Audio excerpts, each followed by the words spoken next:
Assalamualaikum warahmatullahi wabarakatuh. Perkenalkan, kami dari kelompok 6 ingin mempresentasikan hasil diskusi kami yang berjudul Bimbingan Pribadi. Sebelumnya, mohon izin untuk memperkenalkan diri. Yang pertama ada Bagus Ciko Hirnanda Putra dengan NIM 101, Bekti Aji Wibowo dengan NIM 102, saya sendiri Bima Febrianto NIM 103, Muhammad Siddiq Yusuf NIM 104, Albi Nur Ramadan NIM 105, dan yang terakhir Aprian Yoga NIM 106. Menurut saya, bimbingan pribadi yaitu bimbingan yang ditunjukkan kepada satu orang atau satu individu apabila dia memiliki suatu masalah atau konflik. Disitulah bimbingan pribadi menengahi agar permasalahan tersebut bisa terpecahkan. Untuk kesempatan kali ini saya akan menjelaskan atau mempresentasikan tentang tujuan bimbingan pribadi. Untuk yang pertama, memiliki kesadaran diri. Untuk memiliki kesadaran diri dapat kita contohkan semisal ada di bidang sosial, kalau semisal ada bermasyarakat atau masih muda, kita alangkah baiknya mengikuti Karang Taruna. Oke, yang kedua, dapat mengembangkan sifat positif. Mengembangkan sifat positif yaitu sikap-sikap yang kita dapat contohkan, menolong orang ketika kesusahan dan membantu orang, tidak hanya materi, bisa bantuan ataupun masukan jika teman tersebut mengalami depresi atau yang lain-lain. Oke, yang ketiga selanjutnya yaitu membuat pilihan secara sehat. Untuk membuat pilihan secara sehat sendiri dapat kita artikan dan kita beri contoh, yaitu pilihan yang tidak melanggar norma adat Indonesia atau adat Timur yang masih bisa ditolerir. Misal kalau kita sedang putus asa, kita mabuk, atau tentunya banyak hal juga, salah satunya mabuk itu tadi. Dan yang terakhir dan yang keempat yaitu mempunyai atau menghargai orang lain. Menghargai orang lain dapat kita analogikan menghargai orang di sekitar. Misal kalau kita masih SMA atau anak didik kita SMA, kita dapat memberi masukan jika guru itu adalah orang yang sangat penting. Dan kalau misal guru sudah masuk di kelas, kita harus segera sebelumnya, kalau bisa kita masuk, jangan sampai dulu guruan baru kita masuk, istilahnya itu tidak sopan. Misal jam 7 kita baru masuk setengah 8, itu sangat tidak sopan. Yang memiliki rasa tanggung jawab. Nah, di sini sebagai contoh yaitu apabila Anda ditunjuk sebagai ketua dalam sebuah organisasi, apabila sebuah organisasi tersebut mengadakan rapat, Anda memiliki tanggung jawab untuk memimpin rapat tersebut. Kemudian yang F, mengembangkan keterampilan hubungan antar pribadi. Yang dimaksud di sini adalah hubungan antar individu, semisal dengan sahabat ataupun teman.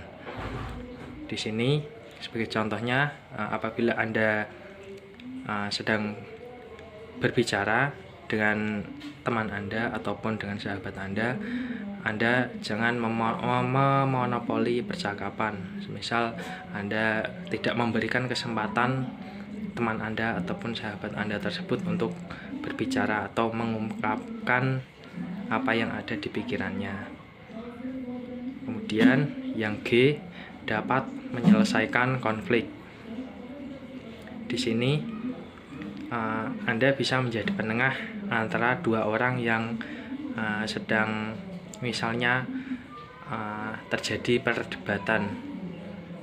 Nah, di sini peran Anda yaitu menjadi penengah, bisa memberikan solusi ataupun keputusan yang bisa diterima oleh kedua belah pihak tersebut.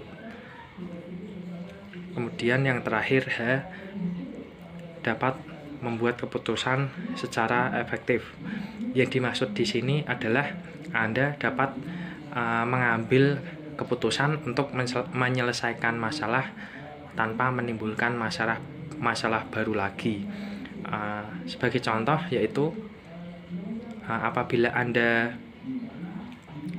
dalam sebuah forum rapat dan Anda pemimpin dalam forum rapat tersebut, Anda dapat mengambil keputusan ataupun membuat keputusan tersebut itu dapat diterima oleh semua pihak. Jadi tidak ada pendapat-pendapat yang lain lagi. Pendapat boleh diterima asalkan masih bersinambungan dengan apa yang diputuskan oleh pemimpin rapat tersebut. Yang pertama, pengertian media. Apa sih itu media?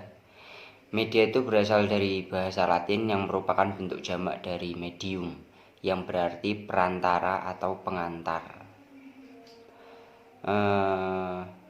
Jadi media adalah segala bentuk dan saluran yang digunakan untuk menyampaikan pesan dan informasi. Menurut Syaiful Bahri Jamarah 2006, media adalah alat bantu apa saja yang dapat dijadikan sebagai penyalur pesan guna mencapai tujuan pengajaran. Berdasarkan sifat, media dibagi menjadi dua, yaitu media cetak dan media elektronik. Media cetak dapat diartikan segala barang cetak seperti majalah, brosur, koran, buletin, dan lain-lainnya. Sedangkan media elektronik seperti televisi, radio, website, dan lain-lainnya. Nah, pengertian yang tadi saya sebutkan apabila dikaitkan dengan bimbingan konseling, maka media bimbingan dan konseling adalah alat atau sarana yang digunakan oleh seseorang konselor dalam menyampaikan pesan atau layanan kepada konseli. Secara singkat, media bimbingan dan konseling merupakan perantara konselor dalam melaksanakan program bimbingan dan konseling. Fungsi bimbingan pribadi. Yang pertama, perubahan menuju pertumbuhan pada bimbingan pribadi sosial. Konselor secara berkesinambungan fasilitasi individu agar mampu menjadi agen perubahan atau agen of change bagi dirinya dan lingkungannya. Konselor juga berusaha membantu individu sedemikian rupa sehingga mampu menggunakan sumber daya yang dimilikinya untuk berubah. Yang kedua, pemahaman diri secara penuh dan utuh. Individu memahami kelemahan dan kekuatan yang ada pada dirinya, serta kesempatan dan tantangan yang ada pada luar dirinya.